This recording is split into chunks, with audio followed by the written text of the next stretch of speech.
mesdames, bienvenue dans la deuxième partie de Métro Actu, consacrée au débat sur les grands sujets de l'actualité nationale et internationale. Et ce matin, nous recevons Ildefonse Akpaki, directeur du journal en ligne, la Gazette du Togo.com. Ildefonse, bonjour. Bonjour Olivier, bonjour à tous les auditeurs de Métropolis. Bien, merci d'avoir accepté notre invitation. Ildefonse, on commence avec l'actualité internationale. L'actualité oblige d'ailleurs. Et la plus grande nouvelle du jour, Donald Trump vers la Maison-Blanche, où d'ailleurs certains médias confirment déjà son élection. Élu 45e président des États-Unis, dans la nuit d'hier à aujourd'hui, le milliardaire républicain a dépassé le seuil de 270 grands électeurs requis pour devenir président aux États-Unis. Selon des médias américains, déjà, sa rivale Hillary Clinton, la démocrate, l'a appelé, a reconnu sa défaite. Une surprise sans doute pour vous. Oui, ça a été une grande surprise, il faut le dire. Et nous ne pouvons que nous plier à la volonté des Américains, puisque ce sont eux qui se sont prononcés sur la personne qui doit présider à la destinée de leur État. Mais au-delà de cette élection, il faut faire certaines observations. D'abord, la première par rapport au sondage. Ça fait la énième fois que les sondages tels qu'ils nous sont présentés avant ces joutes électorales posent problème au finish. On a vu le cas en France au temps de Lionel Jospin et puis par après. Et avec cette élection de Donald Trump, on se dit, mais est-ce que ça vaut encore la peine qu'on fasse des sondages? Parce que ces sondages donnaient largement victorieuse Hillary Clinton. Mais aujourd'hui, c'est le contraire. Mais au-delà de ces petites remarques ou observations que je viens de faire, il faut surtout tirer leçon des élections qui sont organisées hors de nos États, surtout de nos États africains, et plus particulièrement dans notre pays, le Togo. Vous devez vous rendre à l'évidence qu'il n'y a pas eu une quelconque commission, une organisation, ni une cellule qui a été destinée uniquement pour l'organisation de ces élections-là. Mais il y a eu l'administration et surtout un groupe ou bien une instance de l'organisation de l'administration américaine qui a organisé l'élection. Et on se rend compte aujourd'hui que la démocratie a une autre coloration aux États-Unis parce que si tant est que c'est l'administration Obama qui, à plus forte raison, a fait campagne, sinon Obama même a fait campagne pour Hillary Clinton. Et il se trouve aujourd'hui que cette même administration, c'est elle qui a organisé et c'est elle qui publie les premières tendances qui statue aujourd'hui que c'est Trump qui a gagné. Vous voyez la mentalité de ces gens-là. La vérité des urnes a été dite. La vérité des urnes a été dite. Et ça, c'est ce que je voudrais que nous essayons de copier. Il faut que ce qui a été dit, ce qui a été traduit, l'acte citoyen posé par ces citoyens-là se traduise dans les faits, se communique au terme même de ces élections-là. Une autre leçon à tirer, c'est que c'est au vu de tout le monde que les premières tendances et même ces résultats qui viennent d'être donnés ont été faits au vu au su de tout le monde. Vous ne verrez en aucun cas... Avec la contribution des médias, on voit sur les chaînes américaines et même européennes. Oui, tout le monde. Vous n'allez pas voir un quelconque responsable, soit-il président, se réfugier seul quelque part pour donner ces élections, ces résultats-là. C'est là où moi je salue la maturité de ces Américains. Même si aujourd'hui, on peut peut-être demain nous dire qu'il y a eu quelques couacs ou bien il y a eu du vol au niveau de l'outil informatique. je saluerais parce que ça n'a pas été vu. Tout ce qui a été vu, c'est ce qui a été communiqué au monde entier. Vous voyez? C'est des leçons à tirer. Des leçons à tirer pour que demain, lorsque nous réclamons pays démocratique, que ces pratiques-là soient mises en œuvre. Voilà un peu ce que je peux dire par rapport à l'élection qui s'est déroulée aux États-Unis. Ce sont les Américains qui se sont prononcés. Je suis togolais, je salue ce qu'ils ont dit à travers les urnes, et que celui qui prendra les rênes des États-Unis essaie d'écouter son peuple et de faire comme ses prédécesseurs l'ont fait. Et si Trump est confirmé, la victoire de Trump est confirmée, pensez-vous que Donald Trump sera un président américain, parce que le président américain c'est le président du monde entier, est-ce que sera un président qui sera à l'écoute des Africains? Je crois malheureusement que c'est là où je suis surpris, c'est là où je parle même du problème de sondage. Parce que tout ce que nous avons vu, nous avons écouté Trump à plusieurs reprises se prononcer sur des sujets où il a taxé les Mexicains et puis d'autres races les Afro-Américains, oui, de races inférieures. Et tout cela, c'est ça qui me fait froid dans le dos lorsqu'on me dit aujourd'hui que c'est lui qui est sorti vainqueur. Et tout dernièrement, pour conforter votre analyse, le Ku Klux Klan a donné son soutien à Donald Trump. Le Ku Klux Klan qu'on connaît est très raciste. Justement. Et moi, ce qui me choque aussi, c'est qu'il y a eu plusieurs défections au sein même des Républicains, des gens, des personnalités pas possibles qui ont retiré leur confiance à Donald Trump. Et aujourd'hui, c'est le contraire. Mais c'est ça la vie. C'est ça la vie, et c'est ça, c'est ce que a décidé donc les citoyens américains. On doit se plier à ça. Cette élection semble déranger le monde diplomatique américain.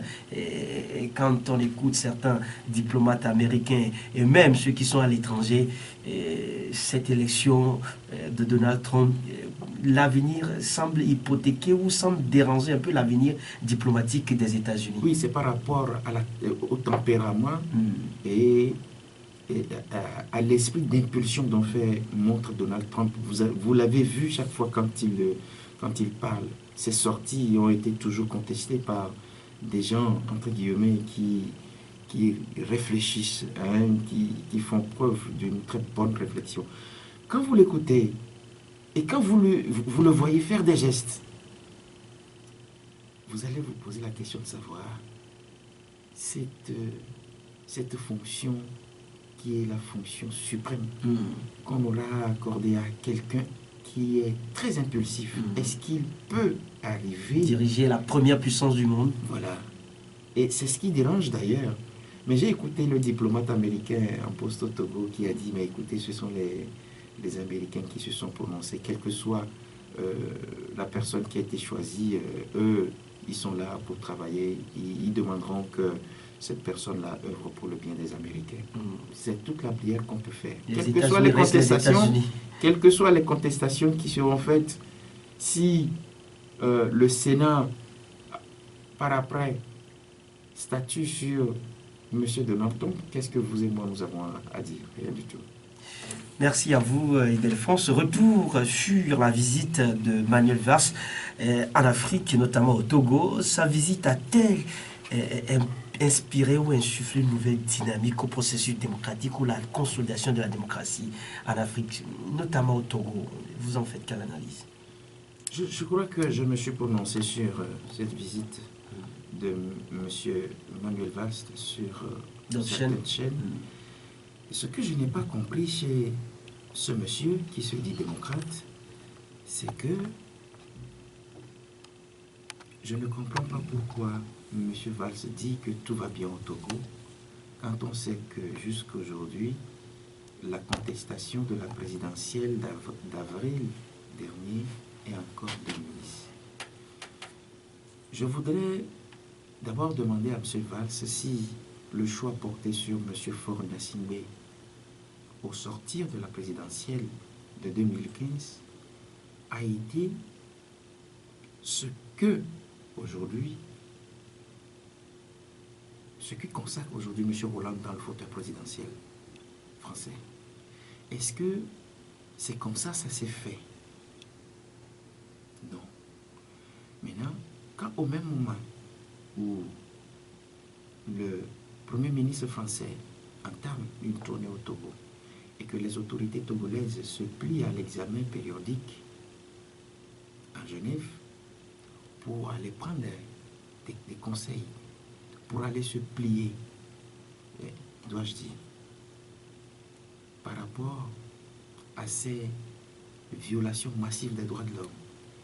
Je pose la question de savoir s'il a pu faire la lecture de tout cela, s'il a pu se contenter du fait même que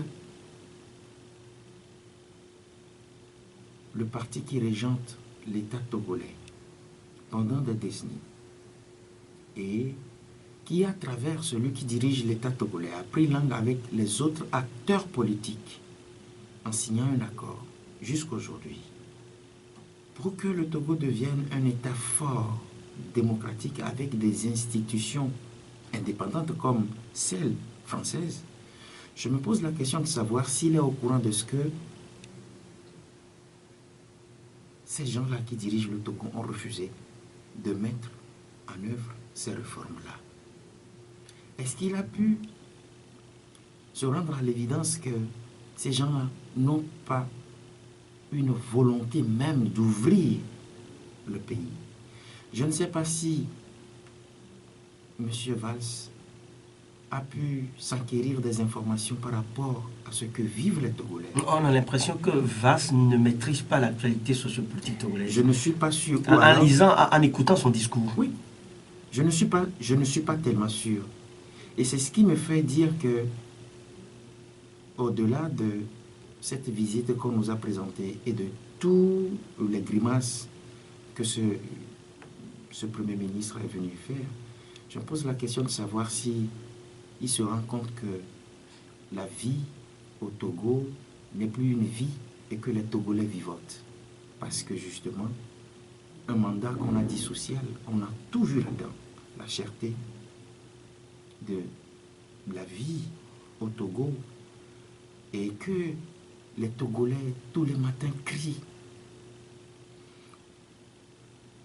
le respect des droits les plus élémentaires des Togolais.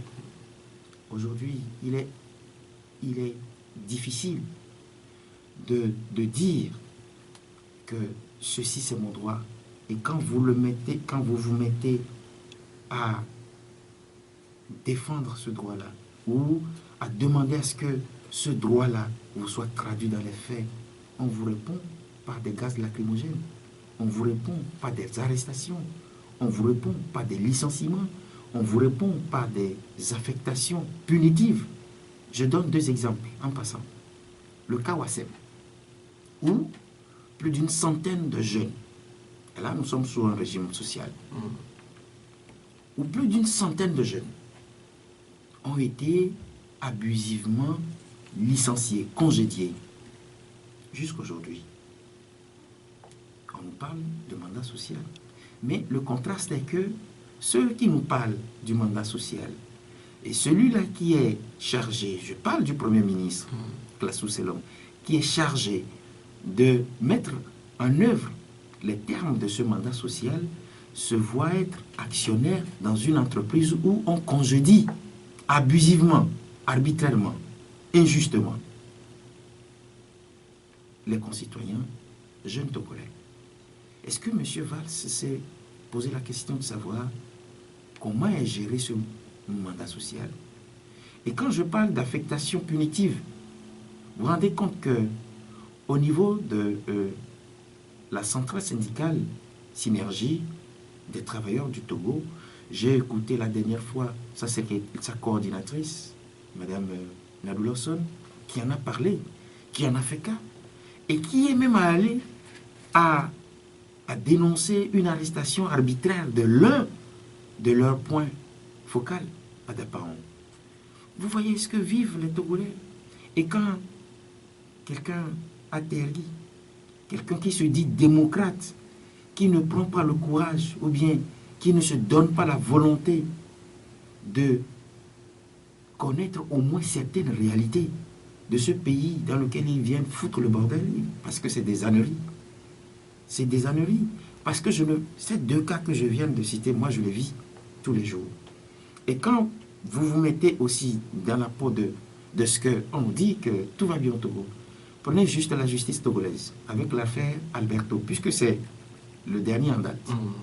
Vous avez vu comment les juges se sont comportés. On en débattra tout à Mais l'heure. il y a tout ça. Et on nous dit, Valls vient dire que tout va bien au Togo. Je suis désolé. Je suis même plus désolé parce que peut-être que derrière la visite de M. Valls se trouve le motif même qu'on ne nous dit pas. Puisque nous savons que la France aussi a quelque part des élections présidentielles où, avec Kadhafi, on s'est rendu compte que l'ancien président Sarkozy en a fait de la Libye son réservoir. Aujourd'hui, il est dit, et les faits sont là, les faits le confirment, que c'est l'Afrique qui est le réservoir de ces hommes politiques, des grandes puissances qui viennent puiser. Si le Togo, à travers tous les mots dont je viens de souligner, doit se refléter comme un État exemplaire, comme l'a dépeint M. Valls, donc derrière ce qu'il vient de dire, peut-être que les valises de CFA l'accompagneront. Oui, et Île-de-France, en écoutant le discours de Manuel Valls, beaucoup, ou certains observateurs, comme vous aussi, vous dites être sidérés, n'est-ce pas la faute à l'opposition togolaise qui n'a pas, à l'annonce de l'arrivée du Premier ministre français, le patron de Matignon, n'a pas voulu ou n'a pas effectué des démarches allant dans le sens de pouvoir donc lui faire connaître certaines réalités du pays, lui faire un certain nombre de propositions. Parce que quand on sait quelle relation aujourd'hui notre opposition ou l'opposition togolaise a-t-elle avec le Matignon ou avec l'Élysée, le discours de Manuel Valls dépendra de la nature de cette relation également, n'est-ce pas? Je suis d'accord avec vous que peut-être qu'en sourdine, puisque je ne sais rien, je ne suis pas dans le secret de Dieu, peut-être que les démarches n'ont pas été faites en ce sens-là. Mais ce que je sais, pour une personnalité de cette taille, ses visites à l'étranger ont été toujours le fruit de tout ce que son administration recueille comme information. Et surtout qu'ils ont tous les renseignements. Ils ont tous les renseignements. Et je crois aussi que, pas plus tard que... ça ne fait pas encore un an quand... La France aussi a un représentant ici au Togo, oui, ambassadeur. J'ai appris que le chef de file de l'opposition, M. Jean-Pierre Fabre, a fait un tour en France et a rencontré un certain nombre de personnalités françaises. Donc, sur ce point, oui, on peut dire qu'un travail n'a pas été fait en tant que tel, mais j'aborde le problème sur l'angle de ce que vous avez toutes les informations. Vous avez vu Barack Obama déconner comme ça quand il va dans ces pays-là? Non, il est au parfum de ce qui se passe et il se prononce. Moi, à la lecture de tout ce que Manuel Valls est venu raconter au Togo, je me suis dit que derrière sa visite, sa prétendue tournée dans ces pays africains-là, se cachent d'autres objectifs qui ne disent pas leur nom. Le cas togolais est patent. Vous savez que dans le même sillage, dans la même période, Angela Merkel faisait aussi le tour de l'Afrique et il s'est fait que le Togo n'était pas dans son agenda. Alors, si le Togo n'est pas dans son agenda et que c'est la France qui a bien voulu faire son tour au Togo, allez-y comprendre quelque chose. Parce que j'ai été profondément déçu quand on me dit que Manuel Valls est démocrate et que la France, à travers Hollande, l'a crié à la dernière conférence de l'OIF, tous ces peuples qui peinent à avoir de l'alternance, la France est là. Mais je voudrais aussi profiter de l'occasion pour dénoncer un tout petit peu ces propos démagogiques du président français à la réunion de l'OIF. Parce qu'à la réunion de l'OIF, les indiscrétions ont fait état de ce qu'il y a eu un couac entre lui et Sassou Nguesso, ce qui avait même provoqué le départ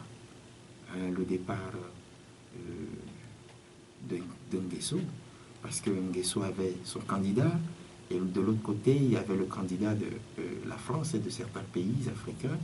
Et aujourd'hui, c'est elle qui régente l'OIF.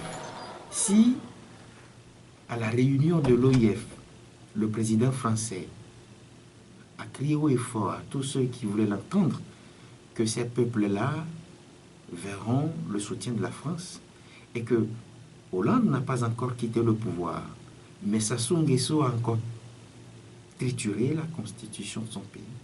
Sassou Nguesso a fait le contraire de ce que Hollande a dit, et que Hollande soit encore au pouvoir et ne dit rien. Vous ne voyez pas que ceux qui disent très aisément que ces grandes puissances-là ne protègent que leurs intérêts et n'ont pas d'amis ont raison. Et certains analystes africains pensent que François Hollande, faisant son mandat, n'a pas pu donc impulser une nouvelle dynamique à la démocratie africaine. Oui, mais c'est ce que je dis. La belle preuve, c'est ça. C'est que il dit quelque chose et quand il est temps de matérialiser ce qui a été dit, ça ne se fait pas. J'ai donné l'exemple de Sassou Nguesso. Bien sûr. Vous avez vu combien d'années Sassou Nguesso a fait au pouvoir? Est-ce que vous savez que la constitution de son pays ne lui permettait pas à l'époque de briguer encore un troisième mandat? Mais il l'a fait. Alors que quand vous vous référez aux déclarations du président français à l'OIF, c'est le contraire. Mais et la France a eu à dénoncer quand même à travers des communiqués. Mais dénoncer, on sait ce que ça veut dire. Vous avez vu tout le tintamarre, vous avez vu tous les gestes immondes posés par Sassou Nguesso en bloquant toutes les communications et tous les réseaux. Oh, putain de merde. Il y a eu tout ça. Mais qu'est-ce que la France a fait? La France dira que nous ne sommes pas Congolais. Alors il faut laisser. Et la promesse, ce sont les Français eux-mêmes qui disent qu'un homme ne vaut que par sa parole. Alors si, à la suite de ces propos démagogiques du président François Hollande, il se voit suivi par son Premier ministre, vous comprenez que les deux sont membres de l'exécutif français et peut-être que c'est au niveau même de l'exécutif que tout cela a été fait. Nous n'aurons que nos yeux pour peut-être pleurer, mais nous disons que ce n'est pas sérieux de la part de ceux qui se disent donneurs de leçons en démocratie. Oui, il défonce une dernière question sur le sujet. Est-ce à la France de construire la démocratie en Afrique? Non. Il revient à nous, les Africains, de le faire. Et alors pourquoi vous accusez la France? Vous savez qu'il y a toujours eu des pesanteurs. Les grands analystes ont dit que le sort des pays africains se décide ailleurs. Et vous avez beau vous battre, lorsque cette puissance-là qui a la main basse sur votre pays, lorsqu'elle n'est pas d'accord avec celui que vous avez pris, vous n'en sortirez pas. Vous savez que des fois, ça échappe. Le Burkina Faso a échappé à la France. Avec tout ce qui s'est passé. On ne savait pas que ça allait atteindre. Est-ce que vous avez vu le rôle trouble joué par la France quand cette révolution-là a commencé? Il faut tirer le son de tout ça là pour se rendre compte que effectivement le sort des pays africains se décide quelque part. Vous savez, j'étais très gêné à la présidentielle togolaise où la France n'avait pas une position fixe, puisque tout ce qui a été fait avant la présidentielle togolaise laissait croire que le pouvoir de Gnassingbé devait passer. Mais on ne sait pas à la dernière minute ce qui s'est passé. Et c'est aussi l'occasion d'envoyer un petit mot à M. Valls en lui rappelant ou bien en l'informant de ce que le jour où M. François Hollande devait sortir des urnes, c'est-à-dire que le jour où l'instance qui était chargée de donner les résultats, on n'avait pas chassé les opposants. On n'avait pas chassé les autres candidats, les députés. Non, on n'avait pas chassé les autres éléments de ceux qui représentaient ces partis politiques, comme ça a été le cas au Togo, où avant que les magouilles ne soient faites, on a chassé les délégués de l'opposition. On a fait venir des gens armés, cagoulés. Et puis il a été même dit, selon certaines indiscrétions, que on allait mettre la main, sinon tirer sur certaines personnes. Ça n'a pas été le cas en France. Mais je suis désolé que la France a suivi de bout en bout tout ce qui s'est passé au Togo. L'OIF n'est pas arrivé à pondre son rapport, ce qui est grave. L'OIF, jusqu'aujourd'hui, à pondre son rapport alors que l'OIF était au chevet des Togolais. Elle était représentée par le général Sangaré et je crois dans les confidences d'un des délégués, à plus forte raison du vice-président de la CENI, que c'était le général Sangaré qui lui a dit, je le cite, je voudrais que vous partiez pour que demain vous témoignez de ce qui s'est passé. Alors, si ces personnalités que je viens de citer, le président français, le premier ministre français, et puis celui qui avait valablement représenté la France au niveau d'une de ces organisations, le général Sangaré, si toutes ces personnalités ont pu observer tout cela et se sont tues, donc comprenez que ces puissances n'ont pas d'amis, mais n'ont que leurs intérêts à protéger. Eh bien, Ildefonse, l'actualité politique au pays, c'est aussi le cas. Maître Pévon est vincé à la tête de ce parti. Parlant sur RFI hier, disait, je cite, « Je crois que là où nous sommes arrivés aujourd'hui, la réconciliation n'est plus possible. » Réconciliation, bien sûr, entre Agboibo et lui. En quoi Agboibo serait-il l'auteur de cette élection, ou de l'élection d'Apévon? Vous savez que nous ne sommes pas, je vais le dire encore, dans le secret des dieux pour savoir réellement ce qui se passe au CAR. Mais les derniers développements de cette crise nous font croire qu'il y a eu une bataille, il y a eu une guerre sans merci qui se fait entre deux personnes. Maître Apollinaire Madi Yaovi Aboibo et puis Maître Paul Dodia Pévon. Et moi, quand je me réfère au début de cette crise, puisque la presse s'en est servie lorsque la première correspondance de Maître Aboibo est parue, et quand je fais la lecture de certaines phrases où Maître Aboibo, à 73 ans, demande ou dit que, ou informe l'opinion publique de ce que certains militants et sympathisants sont venus le voir pour reprendre la tête du parti.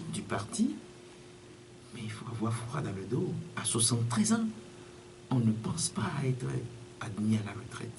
On veut revenir. Et pourtant, il avait annoncé sa retraite politique en laissant le parti dans les mains de son poulain, Maître Pévon. Vous savez que depuis 1990, c'est à cette date-là que Aboibo a commencé par régenter le pays, le CAR, jusqu'à 2008 où il a passé la main à Maître Paul Dodia Pévon. Mais en réalité, il s'est posé un problème de bicéphalisme à partir de 2008. Ce problème de bicéphalisme, est-ce que ça se pose en termes de vision ou en termes de personnalité dirigeante? Oui, je crois qu'il faut mettre les deux ensemble. La première vision, la première dont vous parlez de vision, c'est que le gourou, qui est Maître Aboibo, a sa ligne. Contrairement à Maître Pévon, qui avait pris et qui voulait aussi donner une orientation. Une nouvelle orientation. Une nouvelle orientation.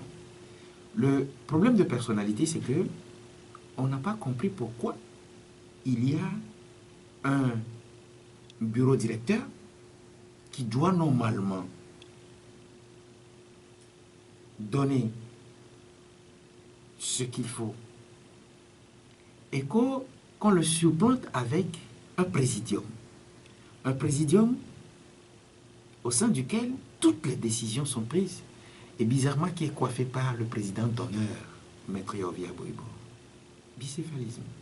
Alors, toutes les décisions partent de là. Et le bureau directeur, réduit à une salle d'enregistrement, exécute. Donc, tout a commencé comme ça. Mais le nœud du problème, c'est la dernière fois que nous l'avons appris à travers un cadre du parti qui a dit que en 2011, il y a eu une réunion au salon de Maître Aboibo où, très fâché, très remonté, Maître Aboibo aurait dit à Maître Apévon qu'il a voulu le démettre parce qu'en 2010, à la présidentielle de 2010, il ne l'a pas supporté, il a préféré supporter Jean-Pierre Fabre. Mais on a l'impression, par rapport à ce que vous dites, que Maître Yovi Aboibo, n'étant pas même le président du parti, voulait rester le candidat éternel du CAR. Au-delà même de cela, c'est pour cela que je vous dis qu'il y a un problème de bicéphalisme au niveau de la vision et au niveau de la personnalité. Au-delà même de cela, vous devez vous rendre compte qu'à part, qu'a dit que le pas posé par les Edem Kodjo et Ninevi qui se sont effacés une fois qu'ils ont dit que nous sommes admis à la retraite politique, même s'ils le font en sourdine, ce n'est pas le cas avec Maître Yovi Aboibo, que certains ont taxé par après de celui-là qui vient au secours et qui essaie de donner un coup de pouce au régime en place lorsque le régime est en difficulté, par ses sorties médiatiques. On le voit très souvent faire des sorties médiatiques qui sont peut-être en déphasage avec même la ligne du parti, justement. La ligne officielle du parti. C'est-à-dire que c'est des incursions qui embarrassent le reste de ces responsables-là, mais qui, à l'époque, n'ont pas voulu faire le contraire de ce que Maître Aboibo disait, mais qui subissaient jusqu'à un moment donné. Vous vous rappelez la dernière sortie de Maître Aboibo, c'était par rapport aux réformes constitutionnelles où il a fait part de sa théorie intérimaire qui demandait que le mandat présidentiel de M. Faure Gnassingbé ne soit pas compté à partir de 2005. Tout comme si, en 2005, il n'y a pas eu des élections au Togo et qu'un candidat nommé M. Faure Gnassingbé n'était pas candidat et n'avait pas débouché sur la boucherie du 26 avril 2005. Alors, Maître Aboibo, à travers cette sortie très embarrassante, a donné une idée à tous les Togolais. Comment peut-on nous dire que sa formule intérimaire qui propose qu'on oublie le premier mandat de M. Faure Gnassingbé compte à partir de 2010 soit admise. Alors, les problèmes ont commencé et les gens se sont donné une idée de ce que disaient entre-temps certains journaux et certaines personnalités se traduit dans les faits. Par rapport à la versatilité de sa personnalité. Justement. Jusqu'à ce que le comble, qu'on jette le pavé dans la mare et que les gens se rendent compte de ce qu'il y a quelque chose qui se passe au CAR. Au prime abord, les cadres n'avaient pas voulu qu'on en parle. On dissimulait la crise. Et jusqu'à ce que on se rende compte que il est vraiment question d'une crise et d'une crise profonde au sein du CAR. La cassure est intervenue la dernière fois, le 22 octobre, avec le choix porté sur cette coordination qui a mis en place un comité ad hoc intérimaire pour gérer les affaires courantes et organiser dans les jours à venir le congrès. Mais ce qui choque, Agbouibo est devenu presque un kidam pour mettre à Pévon et selon des recoupements d'informations et des déductions, bientôt une nouvelle formation politique sera créée par le maître à Pévon. Est-ce une bonne nouvelle pour la démocratie togolaise? Je ne suis pas acteur politique, mais ce que je dirais en tant que journaliste, c'est que si la politique trouve que la démocratie togolaise doit être enracinée dans la création des formations puisqu'on a plus de 105 partis politiques au Togo. 104 ou 105. 104 ou 105. S'ils trouvent que l'enracinement de la démocratie togolaise sera le fait de créer chaque fois des partis politiques. Dès qu'il y a des problèmes, il y a quelques soucis dans les partis politiques ou dans un parti politique, on a vu avec l'UFC qui est devenu de l'UFC, la branche UFC Cycliste Olympio, l'autre branche qui est devenue l'ANC. Oui, mais je crois à ce niveau qu'il faut faire la part des choses, il faut marquer la différence. À l'UFC, il était question de quelqu'un qui était au soir de sa vie, qui voulait prendre sa retraite politique, mais qui a voulu foutre toute la lutte par terre. Alors, il y a eu certains de ces militants et sympathisants qui ont dit « nous n'allons pas dans ta direction ». Alors, d'où le départ, la démission en bloc de la grande majorité des militants et sympathisants pour la création de l'ANC. De l'autre côté, c'est le problème de bicéphalisme dont il est question aujourd'hui. Deux personnes qui s'affrontent, deux courants. D'ailleurs, deux personnes qui sont arrivées aujourd'hui à créer deux courants. Oui, puisqu'on parle déjà d'une nouvelle création de partis politiques. Oui, et puis, Maître Apévon a été clair. Il dit, il prend acte de ce qui s'est passé. Moi, ce qui me dérange, c'est que les deux personnalités sont des hommes de droit. Je ne vois pas comment ces deux hommes de droit-là peuvent arriver à mettre le parti là dans cet état. On ne dirait pas que c'est des hommes de droit quand on sait que chaque formation politique a des lois. Il y a les statuts qui régissent ces formations politiques-là. Et là où le bas blesse, là où je suis choqué, là où j'ai froid dans le dos, c'est qu'on nous dise aujourd'hui que le mandat de Maître Apévon est arrivé à terme et que les structures, certaines instances se réunissent. Tout comme si la tête n'étant plus en vie, les membres peuvent mouvoir. C'est ce que je ne comprends pas. Vous dites qu'il est arrivé à terme de son mandat, ce qui veut dire que tout son bureau est arrivé à terme. Mais par quelle alchimie on nous sort une coordination issue même du bureau qui vient, qui fait tout ça, et après, les résultats, les voilà. C'est ce que je ne comprends pas pour ces deux hommes de droit. Merci à vous, Ildefonse Akpaki, d'avoir accepté de débattre des grands sujets de l'actualité nationale et internationale avec nous dans Métro Actu.